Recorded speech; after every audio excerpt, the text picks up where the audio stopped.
Hey, hey, little baby in the stores. Hey, man, little baby in the stores. Drop it low, let me skip it. Little baby in the stores. Drop it low, let me skip it.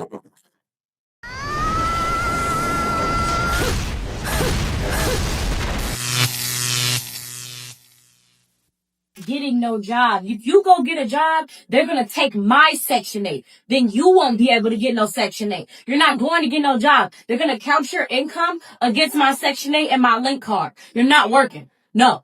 So I don't care what you got to say. I don't care how you feel. You're not working. You're not going to get a job. You're not going to school. You're not doing none of that shit. Get on Section 8. Find you a nice apartment. They'll get you a link card. You will be fine. You don't have to sit up and work. You don't have to work no job. The government is here to help us. Trump has cut my food stamps down from $2,800 down to $350. Okay. My previous video of me trying to expose all this corruption going on in the Trump administration. I got nothing but a bunch of hate for it. Everybody telling me go get a job, go do this. I'm lazy. I'm useless. But at the end of the day, none of you guys know my situation. Okay. Most of you guys have never been probably lower class or ever been poor or ever been through any kind of, rough situations. Okay. And most of you probably don't got 5 kids, and I've got 1 on the way. That's the issue. And if I need some help from the government, then what's the issue of me getting some fucking help? I mean, that's the big thing here is like everybody's always talking about, oh yeah, we need to help the lower class. But now that I'm getting help and then it literally all gets taken away. Now everybody's got a problem with it. And it literally makes absolutely no sense. Makes no fucking sense, man. And I seriously, I mean, I'm not even sure what I was trying to get out of that last video. Other than just trying to expose all this corruption going on. But, I don't know. I mean, it's I don't know. Stupid. God damn it! You can't make this shit up! I don't know if you noticed the vehicle behind this man. It's a truck that's probably worth over $70,000, yet he presents himself as a poor and needy man. The attitude of these people is anything but that of someone in need. Like they say, don't work, live in Section 8 housing and get a card for food stamps. You don't have to work. That's why people can't stand folks like this. In the videos I've made on this topic, I see comments from hardworking people who've had to struggle just to put food on the table. These kinds of people mock those who work, while they eat better, live better, build up more savings and capital, and have never had to clock in for a job. Honestly, it's not fair. This, y'all, this is why. Cause what? 3 carts full, y'all. Let me pass her a receipt. This joint said, y'all, they didn't even buy it. And that's what making me even more mad. And everything won't even rung up yet, y'all. $1,013. This is why. This is why I be mad at work. This is why I don't want to work on the 1st, or the 2nd, or the 3rd, or the 4th. Y'all, Trump said you have to work at least 30 to 40 hours a week in order to get EBT. So all the females out there not working them 30 to 40 hours, you would not be receiving your government assistance. Matter of fact, they done start kicking people off the government assistance program. That has to do with Section 8, housing, and everything else that comes with it. Too many people sitting around on Section 8, collecting EBT, collecting almost basically free housing. If you think about it, because in the same sentence, you barely working, you get $900, $1,000 worth of EBT, or you got rent that's normally would be $2,500 for us, but you ain't paying nothing but $400 or $500 a month. How fair is that to the rest of the working community that we go out here and we got a slave? We got a slave, but all week and we still have to pay full rent. Where's the justice at for us? When do we get to pay half of the rent? Or when is it going to be months for us where we get to pay a portion of the rent? I'm hating today, y'all. Absolutely. People working 2 jobs can barely get by, while those who don't want to work live better than they do. Here's a fact for you. Food stamps. SNAP 42.1 million people benefit from the program, about 12.6% of the U.S. population, with federal spending in FY 2023 reaching $112.8 billion. Section 8. Housing over 5 million beneficiaries, about 1.5% of the population, with spending between $30 to $33 billion. All of that comes out of your taxes, and you get nothing in return. You break your back working and can barely afford meat once or twice a week. If you're a retired veteran, you're probably even worse off. Are you really going to tell me that's fair? Correct me if I'm wrong, but the old interweb said that only $36 a year of your taxes are going to help people with food stamps. You all are so freaking stingy that you can't fork out $36 a year in taxes that you don't ever even see to help feed these kids, feed these babies. I don't care. They can buy all the snack cakes they want to. I don't care. My kids want snack cakes too. They want chips too. They want juice too. I don't care. I seen some lady on here today. She was ranting and raving about buying food that I can't afford that. Blah, blah, blah. I got on Amazon and you can buy this on EBT and blah, blah, blah. But guess what? Now little Johnny can take a box of snack cakes or whatever to his football team. Hey, Katie, you could have tagged me. Stingy? Yeah, maybe just a little bit. $36 a year times 2 people is 60, 70 something. My weekly food budget for just food, for food alone, is anywhere from 120 to 140. 70 something is half of my own weekly food budget that I could use to feed my own kids, that I could use to get my own kids snacks that they need to bring to their football and basketball and soccer game. And you don't care. I care, and here's why. I'd be happy swiping my EBT Unlimited card. 7 kids, yes, we eatin'. I'm not paying cash. Hashtag EBT. You got 2 cards full of food. Or maybe when I hear and see videos like this. The items for $492. I made a video like this last time. All y'all was worried about was if I had stairs, if I tipped. Second of all, I did not tip. That's what y'all want me to say. That's what I'm going to say. Like, use y'all common sense when y'all be saying stuff in the comments. I don't give a fuck about y'all paying the taxes on these food stamps for me to be able to get them. I don't give a damn. So much fucking soda. Okay, for the amount of soda that she bought, I could have fed my family of 4 for almost 2 weeks. I don't care. I care. Give me back my $72. I care, Katie. And I'm done. I'm over it. I'm so over the gluttony, and I'm so over the selfishness, and I am so over the entitlement that is coming from some of these people. Can't do anything about you fucking over the American taxpayer getting EBT when you probably don't need it, and then being proud of it enough to post it on the internet. I can't do anything about that. But what I can do is start calling you out. What I can do is get other people to start calling you out. I don't care. I do. A lot of other people do. We care. It's the big corporations. The EBT people that are holding up the big corporation. McDonald's gonna now allow EBT. Instead of bringing the prices down so that everybody can afford it, they're just gonna allow people to use their EBT card. Amazon accepts EBT, and that's what you were talking about in this video. You were talking about that video that I did. Did you know that Amazon brings in billions of dollars? Okay, Jeff Bezos, the billionaire that you hate, brings in billions of dollars through EBT. But the children need their snack cakes. Them children get snack cakes. Them children are getting Alani's, and they're getting Coke. Children are getting Monster energy drinks and snacks and candy. You sit all the fucking way down, Katie. This isn't a fight you want to pick. Do you see the attitude of these people? She makes a video showing off all that food and says, I don't care that you're the ones paying for it. That's the problem. Taxpayers' money shouldn't go to people like that. It should go to our infrastructure, our veterans, our hospitals, public transportation, fixing our roads, things that benefit all of society. You know why so many of the hardest jobs are done by immigrants? Because a lot of these unqualified people who don't want to study or work are being supported by the system. Out of 42 million people, how many actually contribute to society? We'd get a lot more if each one of them worked. That's why I agree. If they're not working at least 40 hours a week, they shouldn't get a dime. That money should go to those who are actually contributing. If you don't work, you don't eat. So we are a pretty big family. We're a family of 7. And the best thing about it is when the food stamps hit. When those stamps hit, I'm like a kid in a candy store. I want anything and everything. Like at this point, $2,500 each month isn't shit. Like, I want to have another baby. Imagine having another kid. Do you know how much more I'm going to be getting in stamps? And before you guys come at me and all that stuff, it's there. It's there for people who need it. And I know then the people are going to be like, oh, you're so lazy. Why would I want to work? $2,500 in food stamps? I will not be working for the rest of my life. Now I see why there's some people that have like 10 kids and they're on welfare because they're making money. So I'm definitely telling my husband tonight, like, let's start making another baby because what the fuck? And a big shout out to all you taxpayers that are supporting us.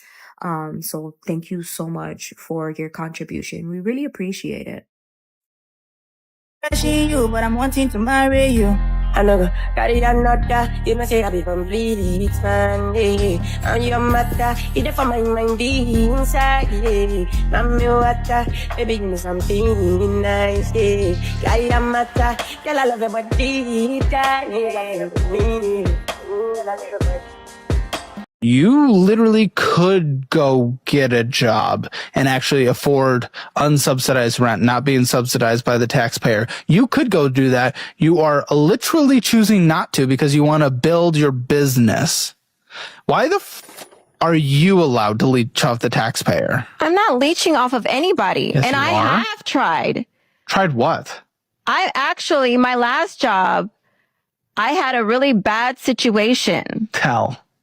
Where I was interviewing men in particular, and every time I got on the screen with them, they got their little willies out and started whacking him.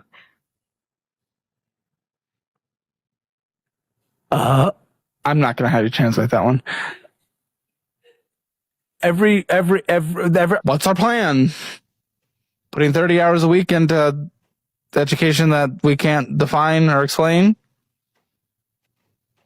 There is a plan. Okay. Now it sounds like a presidential debate. I'm trying. What's your try? I have plans on finding a job. Follow financial clips for more.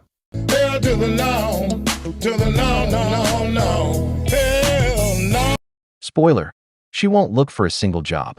And look at her. She's a young woman, fully capable of studying or working. Back in the day, when food stamps didn't exist, many schools trained students in different trades, mechanics, carpentry. A lot of them worked part-time, others helped out in family businesses. There was a work culture. Everyone wanted to learn a skill to earn money. That's been lost. Today there are too many lazy, useless people who don't want to work. Back then, a family might be in need, but they didn't want to rely on food stamps. They wanted to work. Even the young ones helped out. Now they're told, don't do anything or we'll lose the benefits. What kind of example are you setting for your kids if all they see is you living off handouts your whole life? They'll do the same. And the worst part? The ones having the most kids are those same people. To top it off, you see that guy dancing with the car. He's an immigrant, not even from this country, and he's already getting food stamps. Has anyone ever had this happen to them? I woke up to try to order groceries using my EBT card. Yes, I get food stamps. Don't fucking judge me. I'm a single mom of 5. I'm trying my fucking best, okay?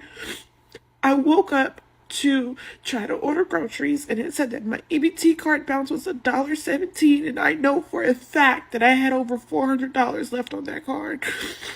And I went to the transactions and it says supermarket. Not even Walmart, HEB, like it just says supermarket. And somebody spent $456 on my food stamps. And I know people were probably like, why are you crying? I need to know what to do, guys. 201 is not open yet. The 1-800 number is not open yet. Will they refund me my money back? I have small babies, twins. Okay, I'm sorry.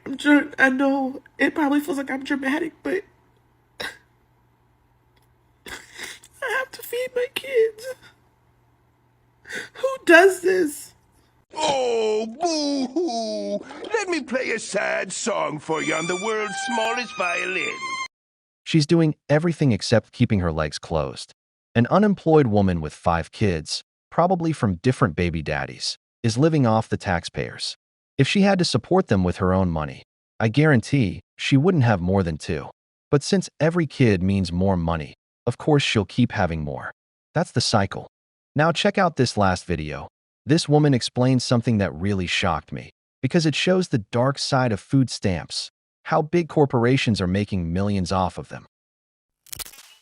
Hell no. Come on, Wayne. to the no, no, no. Come on, come on.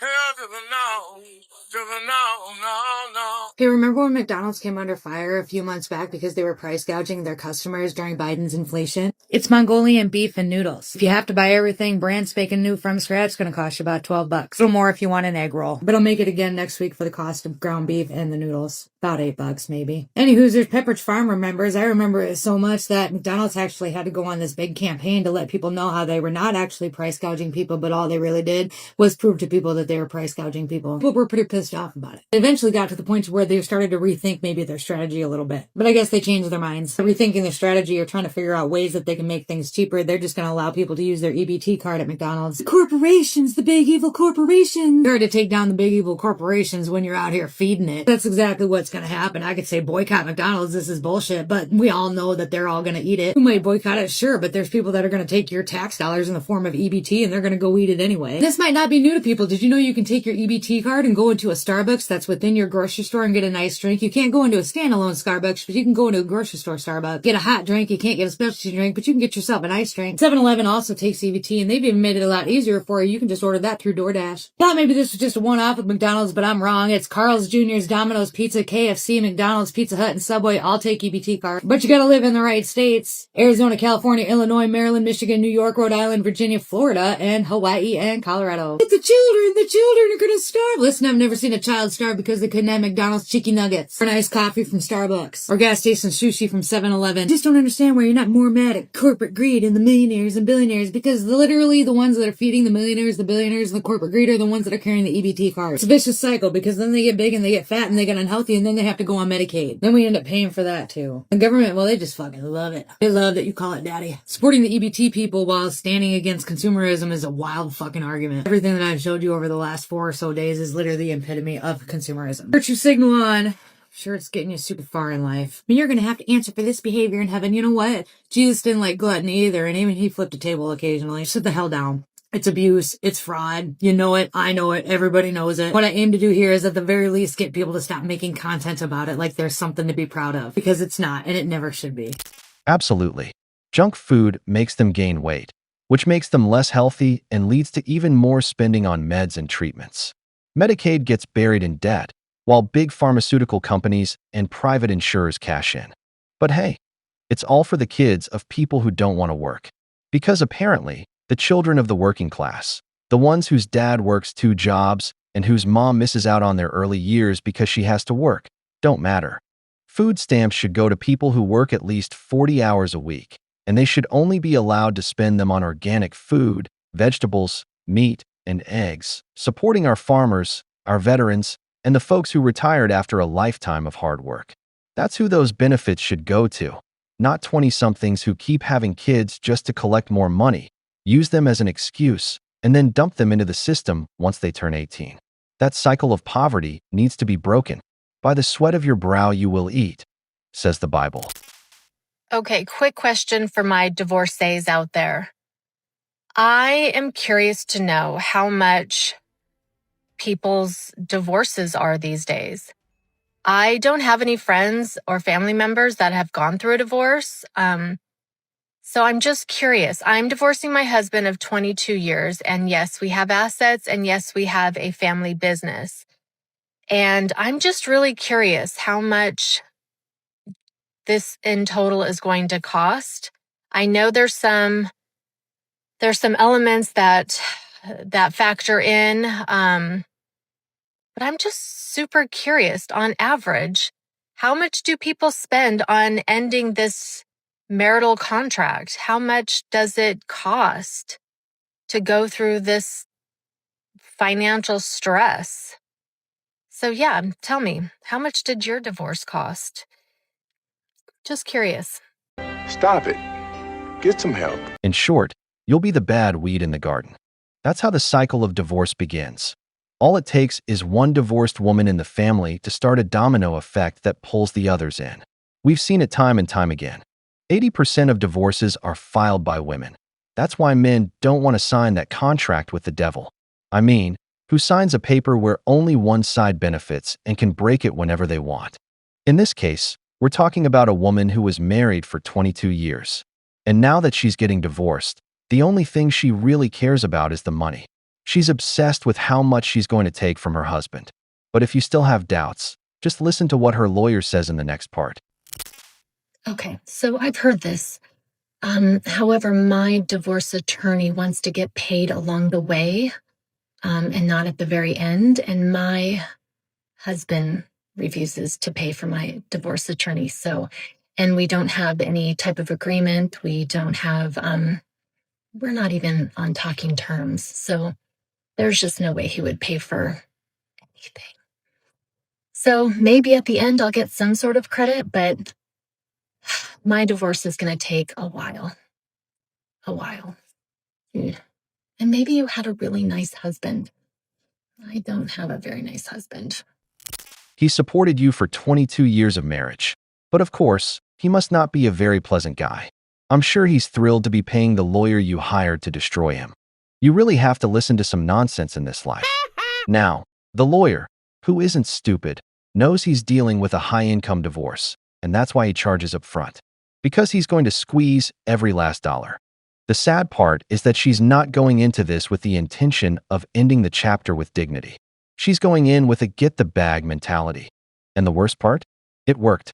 Just watch the next video where she's smiling, happy to take everything from her ex-husband. The icky D word. Divorce. I'm going through one. So let's talk about it. I am divorcing my husband of 22 years of marriage, and it is a high conflict. High conflict because, well, I blocked him on everything, and, well, before that, he cut me off financially. So it's a little bit tricky. Cut me off financially. I didn't have a dime to my name. Not even a credit card. So even though we built everything we had together, he just thought he deserved to have it all. But let's be honest, he couldn't have really done it without me. So there's that. We ended up going to court July 2nd, and it was a big win for me. The judge saw right through everything that he did and did not like that at all. Nope. In fact, that judge was rooting for the underdog, which is me. So cheers to me. The other thing I highly recommend, if you are going through a pretty high asset divorce, hire a forensic accountant. Hire a forensic accountant. That accountant will be your best friend. I promise you. Yes, they're expensive. So for all of you trolls in the comment section, it's going to be so expensive. Yes, it will be. And it will be worth every dime. I promise. It's already brought me everything I want. So forensic accountant. And also stay strong with what you want, because I promise you, you're going to get what you need and what you deserve in the end. Promise. Judges, they split everything very fairly, at least in the state of California. So, yeah, there's that. So carry on, and cheers to me. Oh, hell no! She went for the bag, brothers. For those who don't know, a forensic accountant acts like a financial detective. Their job is to investigate and analyze all financial records in order to ensure the division of assets, and if necessary, calculate spousal support. In short, after the lawyer, he's a man's worst enemy in a divorce. Why? Because in these high-income divorces, they claim to be housewives and demand 50% of everything. Not only do they take half, but they also demand that you keep financing them for life. Because according to the judge, you have to maintain the same lifestyle they had while married. And guess what? The divorce is in California. Yeah, the feminist stronghold, the equality paradise, but a nightmare for any man getting divorced there. Just imagine how that guy's going to end up, bankrupt. But her? No, she's the victim. She's happy, very happy. Women. Okay, full transparency here on how much my divorce is costing me so far. We are just a year into it, And these are the numbers so far. I first spent $7,000 on a retainer and $4,000 for freezing assets and doing a few other things. Then I received a bill for $18,760.14. Received a bill last week for $4,542.87, with a grand total of $34,303.01. This is without going to court so far. Who knows how much it's going to cost to be finished. Hey, bro. What? Oh, my God! Okay, question for my divorcees out there. How long did it take you to start dating again after your divorce? I just recently went to a golf event, and when I told people I was going through a divorce, men's immediate reaction was, "What dating sites are you on?" And then the women, all of them said, "Oh, don't worry, we'll find you a great man," as though they were feeling sorry for me. So it's just interesting. At what point do you start dating again? Curious. The lawyer is already past $34,000. He must be rubbing his hands together. And of course, guess who's going to pay all those fees? Exactly, the husband. And as for dating, it's not like she waited long to get back out there. I can tell you this. Her married friends, the ones in the same social circle she belongs to, are going to start distancing themselves. Why? Because they're all married, and their husbands are part of that same circle. None of them will want the divorced friend hanging around. Just look at how the men reacted when she said she was divorced. They all asked her what dating app she was on. It's only a matter of time before her friends stop talking to her. Because at the end of the day, a woman's worst enemy is another woman. I have to tell you, I was just asked out on a date by two different people today at the grocery store. Two different places, Whole Foods and Vaughn's. Is this my glow up phase? Is this my glow up phase? And they were younger. Is this my glow up phase? Am I glowing up? Am I glowing up? Is this my glow up phase? Do I still have it? I mean, not right now. I looked exactly how I look. Is this it? Is this my glow up after a divorce? Or going through a divorce? And they were younger. All good things are happening to me. The universe is screaming at me saying, "Go, baby, go, go, go, go, go." Okay, I love you. A few moments later, 2,000 years later, one eternity later. Okay. 50-50 on a first date. Ladies, don't do it. Do not do it. Do not do it on a first date. Do not do it on a second date. And hell, don't even do it on a third date.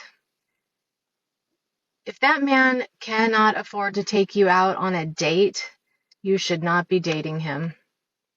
Girl, you're going to have so many problems if you decide to fall in love with that one and he's broke. No. You put the time and the effort into getting ready to looking beautiful, and he doesn't even want to pay for the whole date. No. Do not ever call that man back if he asks you to go 50-50 on a first date, second or third date. That is just bottom of the barrel. And men, you should not even be asking women out on dates if you cannot afford to take them. That is ridiculous. God, I just can't stand that crap. Ladies, don't do it. Don't. You will regret it. It's funny because it's true. It's pretty ironic, and even funny when you think about it. She was thrilled that younger men were flirting with her. But the most ironic part is that women like her love the 50-50 split when it comes to divorce, yet completely reject it when it comes to dating. And it's for things like this that the wall doesn't forgive. because none of them find anything better than the man they already had. That man supported her for 22 years, and now, in her 40s, probably a single mom, she thinks she's going to get the same treatment she got in her 20s. Brothers, reality hits hard. The marketplace always puts her in her place. She thinks she won, but just wait until she starts dating again. She'll see how men don't take her seriously, how she's no longer a priority for anyone, how the man she had by her side was worth more than she ever realized. But of course, they never value you until you're gone. Now I ask you, what do you think? Come with me to my first singles mixer event in Toronto. This dating event was hosted by Flair Events at the 5th Social Club. As we got inside, we chose bracelets in colors for our love languages. It was such a nice venue with a nice bar, so I got myself a little drink, put my name tag on, and started socializing. You could feel that everyone came here with the intention of finding genuine connections because it was so easy to talk to anyone. They also had a lot of games, which were so much fun as a conversation starter. It's definitely a better alternative to dating apps, so if you're interested in more than just swiping, then you need to experience dating with Flair. Okay, so we just left the event. So bad. I think we were just saying that we think that we've actually hit rock bottom. No, it was actually. We think we've actually hit rock bottom, and I think we were either punked, catfished, like or it felt like a sick joke. I was like, literally thinking to myself, like, why am I, like, how did I get here? How did I get here?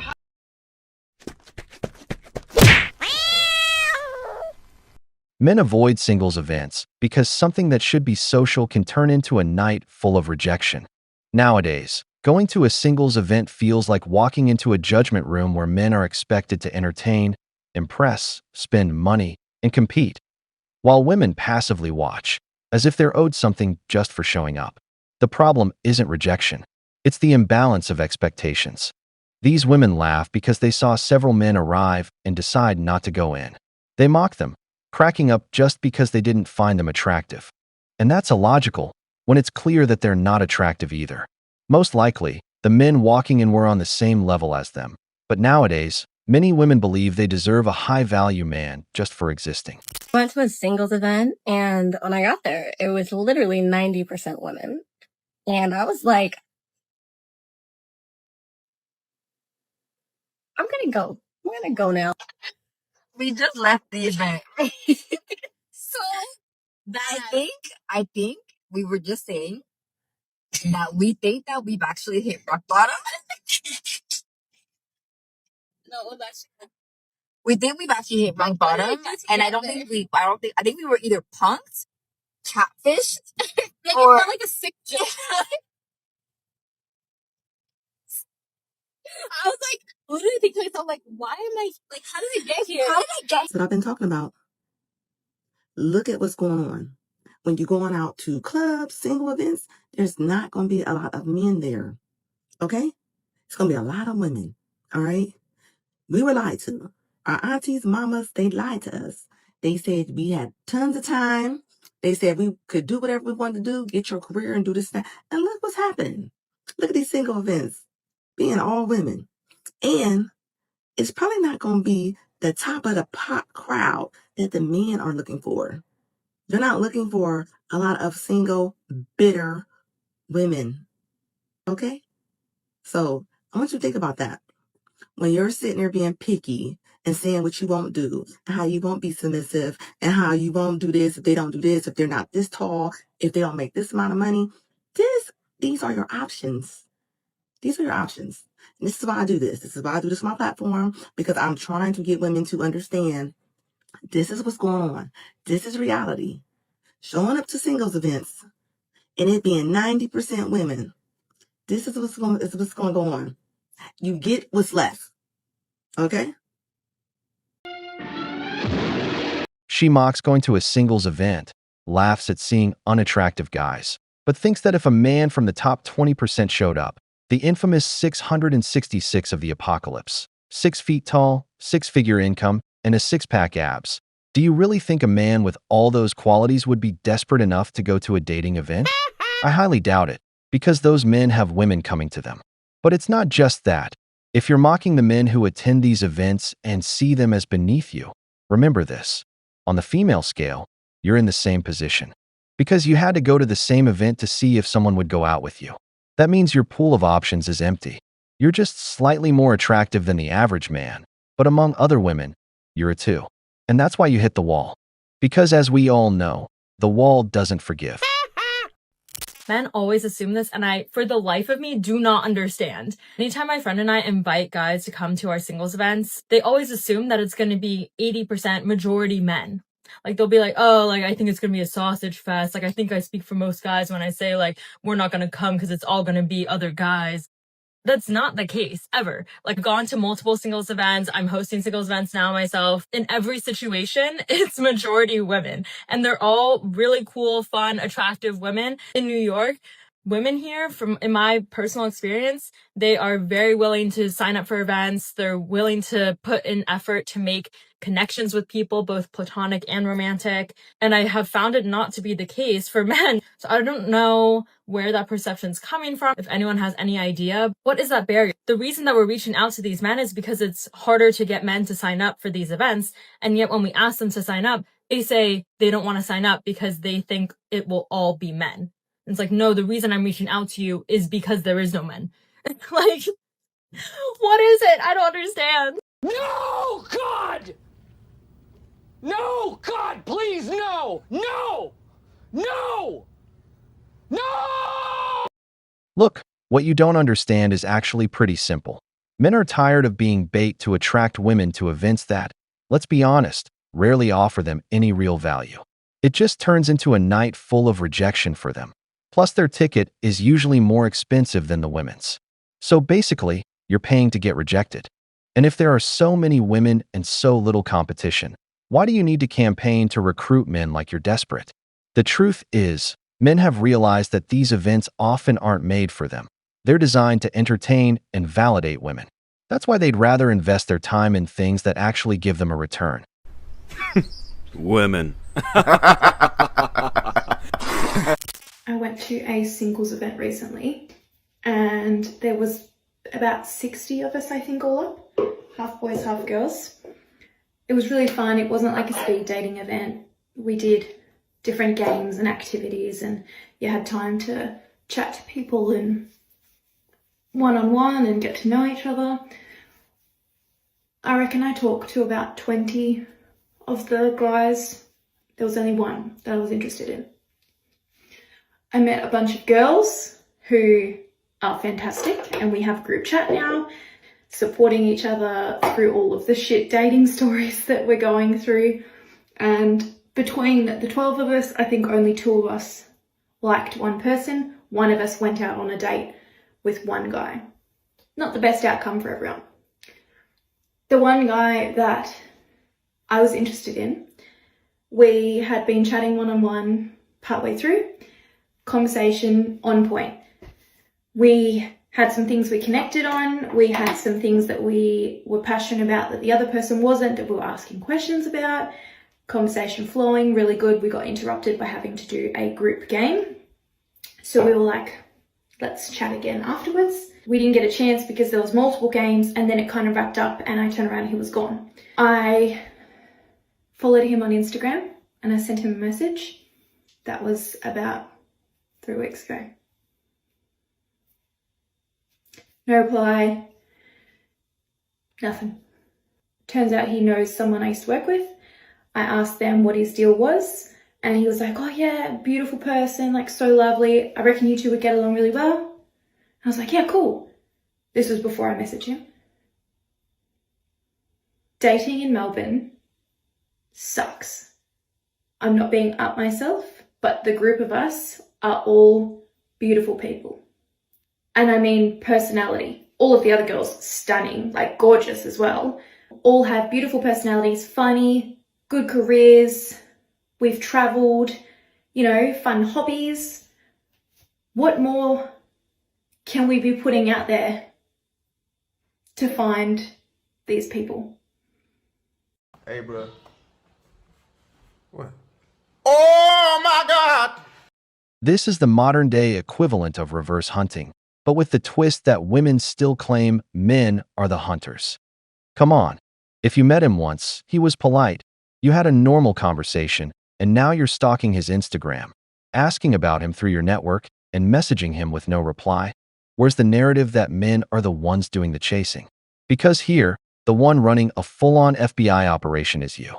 That's why I say high-value men rarely go to these events. Because when a guy has it all together, women come to him. Just look at how she's making everything easy for this man.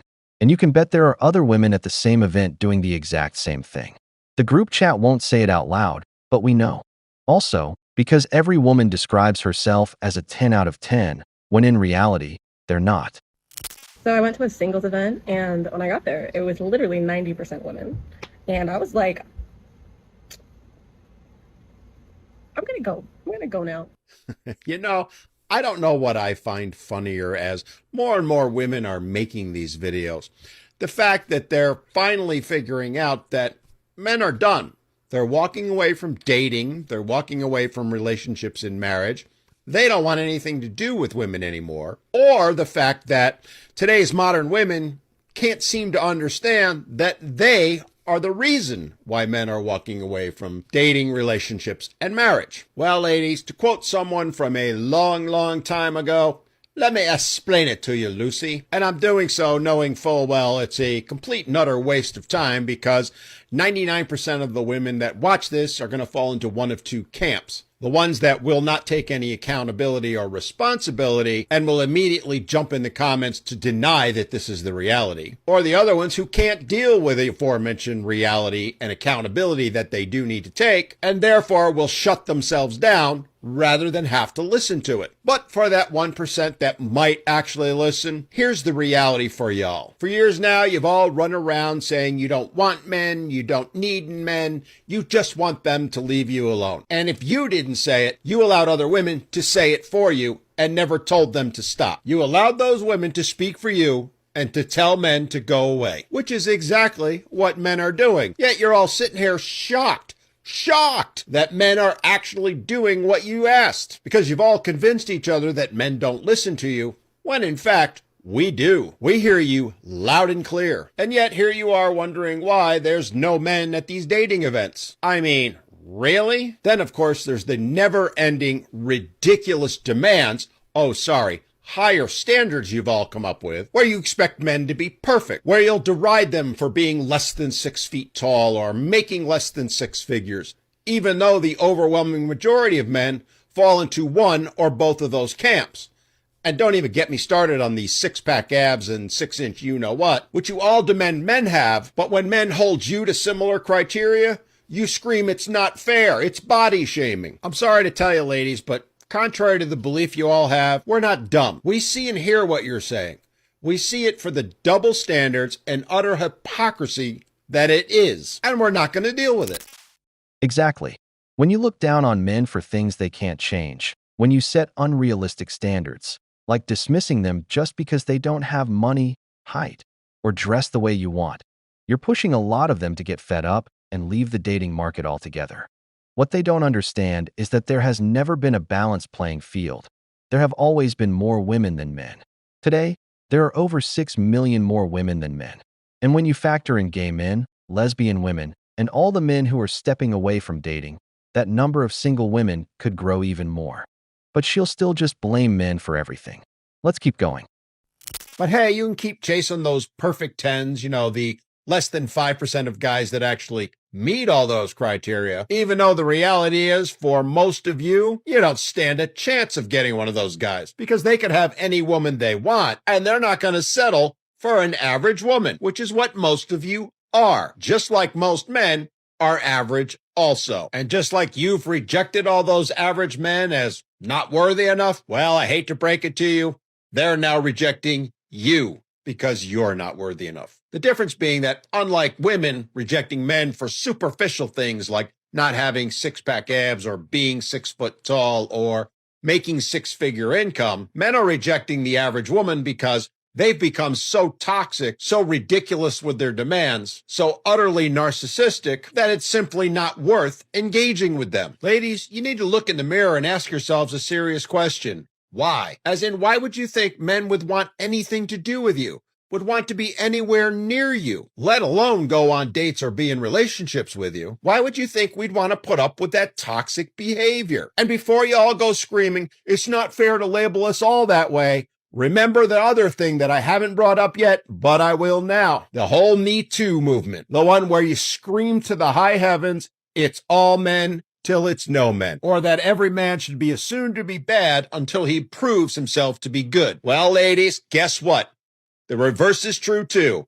It's all women till it's no women. And as for women proving themselves to be good, not bad, well, we'll get back to you when we actually find one like that. The reality of the world is today's women have made it completely unsafe for men to be anywhere near them. The risk of a false allegation of harassment or worse is simply too great. And while you all love to scream that they're rare, the reality is it happens by the millions every single year, and men know it. This is especially true at things like dating events, because it's every bit as likely for a man that you're going to turn around and claim he's harassing you, or that you'll mock him, humiliate him, even go so far as making videos about him because you find it amusing that he actually thought he might have a chance with you when he's not even in your league, which is hilarious since most of the women who do these things aren't in any man's league, which is why later on in life they end up making videos demeaning men and putting them down because they've ended up broke, bitter, and alone. And they want to encourage as many women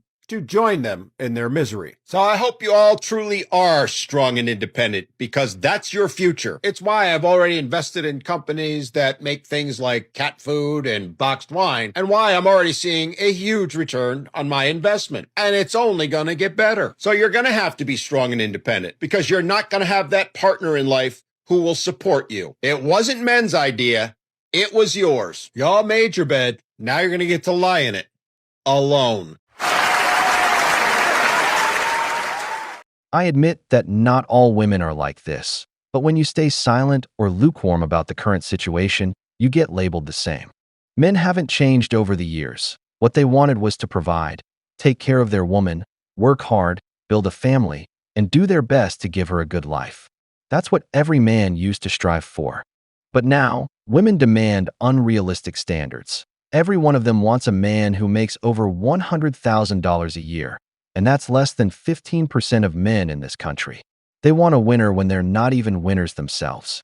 And the worst part, when they do get one, they don't treat him with respect. They're narcissistic, they don't want to take care of their man, and they don't even know how to cook a meal. Their only response is to call themselves high-value women, just because they have a pretty face. Men are done. If you don't add value, don't subtract. They've walked away from the game of, I'll decide whether or not you deserve a chance. If you bring nothing to the table, you'll end up alone. But you know what never walks away? The wall. Because the wall doesn't forgive. Wait, what did you just ask me? What are you looking for? What are you looking for on him? Just to meet my partner and I'm looking for something serious. I'm not I've done casual dating. Yeah, I have to. It's not for me. What the hell is he looking for? Because clearly he got more of his attention than that Hinge date. I don't know if that's his soulmate or an avocado addiction. And I not for me. Can't Yeah. I don't see the point. It's like I've had all the experiences and I'm dating intentionally. Yeah, I'm not doing that for fun anymore. Like, I'm serious about it. I'm really serious about it. The moment his ass started scraping that plate like it was his last meal on earth, I would have said, excuse me, I gotta go to the bathroom, and never returned. He need to have a freeloader filter. Did you not have dinner? This is my dinner. Oh my God. Ew. Hell, I just deleted Hinge looking at this shit, and I ain't never even downloaded it. Brothers, please, don't be that man. The way I see it, if a man asks a woman out on a date, it's because he has some kind of romantic intention. And if she accepts, I always recommend that the first date be at a cafe, something simple. Now, as a man, I always pay for the first date. But inviting a woman who agreed to a simple coffee date, then sitting in front of her and devouring your food like you haven't eaten in a week, without even offering her a glass of water, to me, that's low. As a man, that doesn't represent me. But what do you think? if I go on one more date, if I have one more encounter with a man in his early 30s telling me that what he's looking for is a hustler, that he's looking for a queen to build an empire with, to be hustling for the next 5 years, I'm officially tapping out, because what y'all don't get is us girlies in our early 30s, we've been hustling. We fell victim to the girl boss shit, and we was girl bossing for the last decade.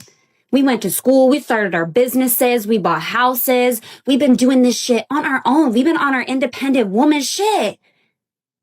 And you talking to me about hustling another 5 years? My mans, I'm trying to have some babies. And you want me out here working too and hustling? You got me fucked up.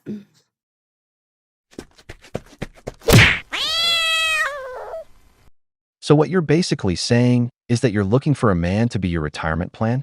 Because if a man says he wants a woman to stay by his side to build a life together, that should be the goal. But what you're talking about sounds more like you're looking for a beta provider to give you a ring and long-term financial security. The problem with many women who hit their 30s, especially if they're successful, is that they already have their life figured out. And rarely, very rarely, are they willing to give up control. How is a masculine man supposed to fit into that if there's already a dominant figure in the house? There can't be two men in one home. That's why real men aren't attracted to women who aren't willing to be led. Women. I assumed I would find my husband in my 20s and be married by 30 and having kids and all that. And I'm 32 and I'm just not. But I also have viewed being in my 30s and having dated such an empowering position to be in, because you are so much more established. You're so much more clear on what it is you want. And there's so much less room for the bullshit. Feeling like someone is vetting you. Like, no, it's actually the other way around. For so much of my life, I would find myself in these relationships and it was almost like I didn't have a choice. To your point, being in my 30s, being established, having this life experience, also having like a lot of sobriety under my belt and a lot of self-awareness around like who I am and why I am the way that I am and all of that, I'm like armed with this information. It's no longer about like, am I good enough for this person? It's like, is this what I want? How do I feel when I'm with this person? I do have a choice. Yeah, it's not about them. If you mean a 30-year-old woman, she has 30 years of life before you. You think her life starts when you enter her life? No, you have to accept the journey. You have to accept the friends. You have to accept the pain. You're inheriting all that shit. So let's be in a dope friendship. And if we in a dope friendship, then trust me as your partner and just, I'm trying to love you the best that I can. Just love me the best you can and accept me and I accept you. That's why we tell women not to hit the wall, because after the wall, everything gets more complicated. Think about it like this. You're a man in your 30s, you have a house, a car, a good job, and you meet a 30-year-old woman at the same level. You want to start a relationship. She has a successful career, and so do you. You make the same amount. How do you tell that woman to leave her job to have your children? How do you ask her to give up chasing a higher position to start a family? On top of that, she's already used to making her own money. What do you think you're going to be able to offer her? She owns her own home. Is she going to leave it to move in with you? This is what happens when both the man and the woman already have an established and accomplished life. That's why many men prefer younger women, between 23 and 25, to start a family, because they won't face these kinds of issues. A younger woman is more likely to be willing to be led. You know what I hate about dating in your 30s? It's men that say that they want a long-term relationship and then pair that with saying things like, oh, I could have you for dinner tonight, or, oh, you want children? Well, I could help you practice. If you're looking for something casual, just say that. Don't be disgusting. That's how you get unmatched. I'm sure that there's women out there too that just want something casual. Just be honest about it. Otherwise, I don't want to hear about how you could help me practice and how I would be great for dinner. No, thank you. How crazy is the dating scene? Like, men are still saying the same thing and doing the same thing that they said 20 years ago when I was on the dating scene. Like, nothing has changed. Like, where are all the men, the decent men at? The one that can hold a conversation, the ones that don't ask you to send pictures and all this. It's absolutely crazy. I can't speak for the women, but I don't know if women are like that, but the men, Jesus Christ, like, grow up, be respectable. Don't be asking a woman for pictures and nudes. It's just crazy. That's not going to get you anyone. Cocaine is a hell of a drug. Regarding what the last woman said, I've always said that the man who shows too much hunger doesn't eat. Relationships work under the man's direction and at the woman's pace. If you're getting to know a girl, don't ask her for pictures, especially not intimate ones. Let the relationship flow. When she feels comfortable with you, those things will happen on their own. Remember, women have desire too, but they need to feel safe first. She'll be the one to get bold when she feels comfortable with you, not when you're desperately asking for it. And about the one complaining that men lie, let's be honest. No average woman is going to date a man who says on the first day, "I just want sex," unless he's a Chad, a 10 out of 10. That doesn't happen in real life, especially not with the average guy. That's why a man first wins her over, courts her, builds a connection, and then decides if he wants something serious. It's always been that way. Your 30s are not the new 20s, and if you have this mentality, you're just going to end up 10 years behind. More and more recently, I keep hearing people have the mindset of like, oh, I'm in my 20s, I'm figuring it out. And while I think this mindset might be good to an extent, I actually think it does more harm than good. I read this book recently called The Defining Decade, and it's written by a therapist, and inside she shares stories from some of her patients. Inside the book, she talks about having patients who come to her in their 20s and tell her that they're putting off things like their career, their relationship, starting a family in their 20s because they're like, I'm going to do all of that in my 30s. But then she has patients in her 30s that come in and they're like, oh my God, I thought I was going to do all of this in my 30s, but I'm having infertility issues. I haven't accomplished everything I wanted to accomplish by this age. And they basically have this like internal crisis at 30 because they feel very far behind. She talks about how there's this like idea in society right now that you can do all of those things later and that your 20s are for like figuring out your life. And while I do agree to a certain extent that your 20s are for like figuring things out, I also think it's really important to have goals in your 20s and know kind of what your plan is for the future. And that's not to say that if you're in your 30s, you can't start a business or change your career or start a family or find a relationship or any of that. It's just saying that like in your 20s, you should be setting yourself up for success in the future. And if there are things that are non-negotiables for you in life, like working for yourself or starting a family, you should be thinking about those things in your 20s and not put them off until your 30s. Totally agree. A woman's biological clock, just like the wall, doesn't forgive. Unlike men, whose prime is between 28 and 45, a woman's prime is between 20 and 28, when she's most beautiful, most fertile, and most capable of adapting to life alongside a man. After 30, due to job demands, fertility issues, or even physical neglect, her opportunities start to shrink. On top of that, many become more insecure over time and fear committing to a man out of fear of failing again. All of that makes their pool of candidates smaller and smaller. That's why we always say, the wall doesn't forgive. We've reached the end of the video, but before we go, the questions are for you. What do you think about dating a woman in her 30s? Have you ever been on an awkward date? If you enjoyed the video, make sure to give it a thumbs up, subscribe to the channel, and hit the notification bell. Your support means the world to us and motivates us to create more content. Stay tuned for the next exciting video from the wall.